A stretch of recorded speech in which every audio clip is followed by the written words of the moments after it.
Read in the name of thy Lord who createth, who teacheth man that which he knew not. What I want you to do, instead of looking at this from the third person, I want you to look at it from the first person, as if these events had happened to you. As if the events had happened to you. So when I say that this such and such happened, what I want you to imagine is if it had happened to you. Alright? And so the Prophet ﷺ was born.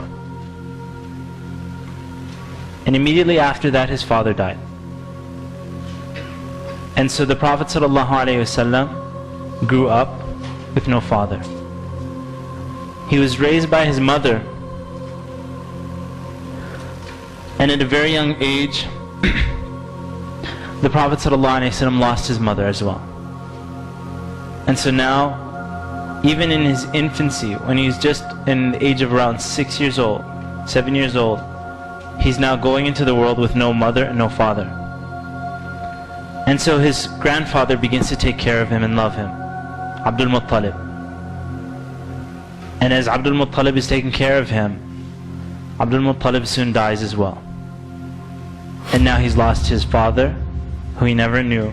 He's lost his mother, and he's lost his grandfather. And he's an orphan in Mecca. His uncle Abu Talib begins to take care of him. The Prophet ﷺ was never known for any of the vices that the Quraysh were known for, the people in Mecca. They would drink alcohol, or they would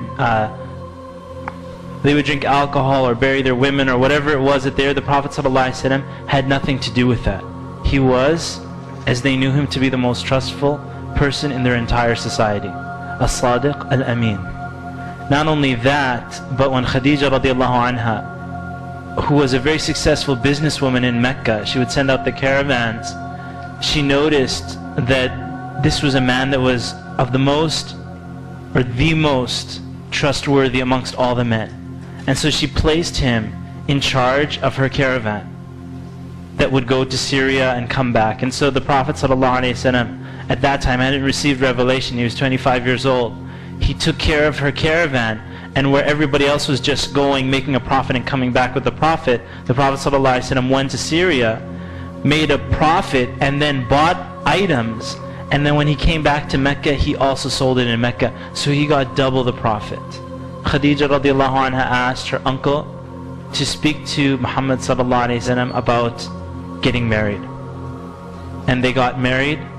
It was his first wife, Khadija radiallahu anha. And from Khadija he had the majority of his children. When the Prophet ﷺ received revelation towards age 40, the Prophet ﷺ used to go up to a cave. And that cave, till today, if you go to the Kaaba and you're standing in the Kaaba, you will notice all these huge hotels around the Kaaba. I think they're building a new hotel there. It's huge. But there's still a mountain that you can see right when you're doing tawaf. Some of you might, if you've been to Mecca, you don't recognize that mountain.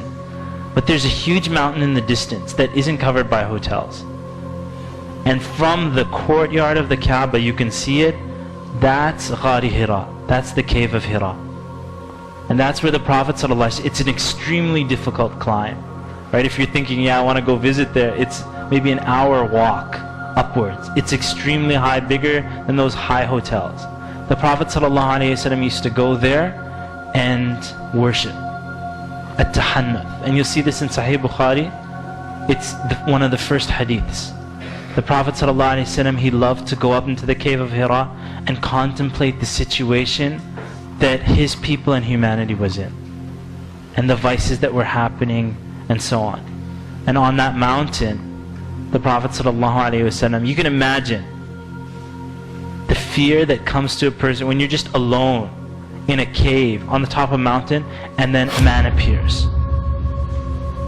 And then the man is telling him to read. And so the Prophet ﷺ said to him, he said, I can't read.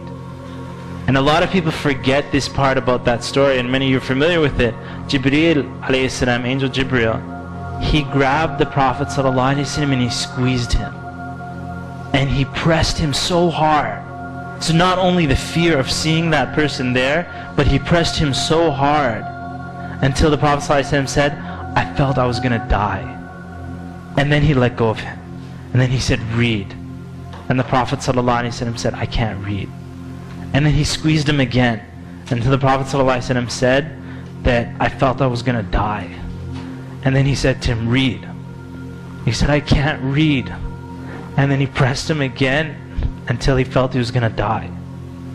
And then Jibreel alayhi salam told him, اقرأ بسم ربك الذي خلق خلق الإنسان من علق اقرأ وربك الأكرم الذي علم بالقلم علم الإنسان ما لم يعلم. And so the Prophet ﷺ, as he was walking away, and he saw Jibreel in this stance, in another point afterwards, he saw Jibreel in his original creation, covering the entire horizon. Nobody saw Jibreel, but the Prophet ﷺ saw him. And so he came home frightened. And his wife Khadija, she said, what's wrong? And he said, just cover me up. And he was shaking. He said, Zammiluni, Zammiluni. He said, just cover me up. The Prophet ﷺ was so scared about what had taken place. And in fact, after that, Khadija radiallahu anha, you'll see in the seerah, she said, Allah would never do this to you. Allah would never disgrace you or humiliate you, because you fulfill the ties of kinship. You're good to the orphans. If anybody needs help, you're the one who helps them.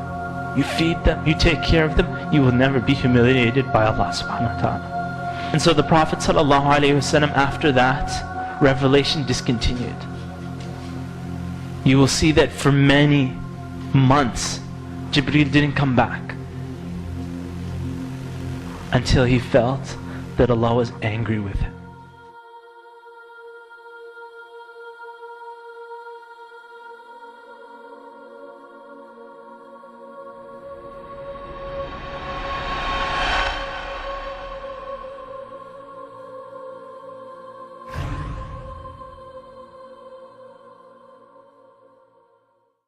Mm-hmm.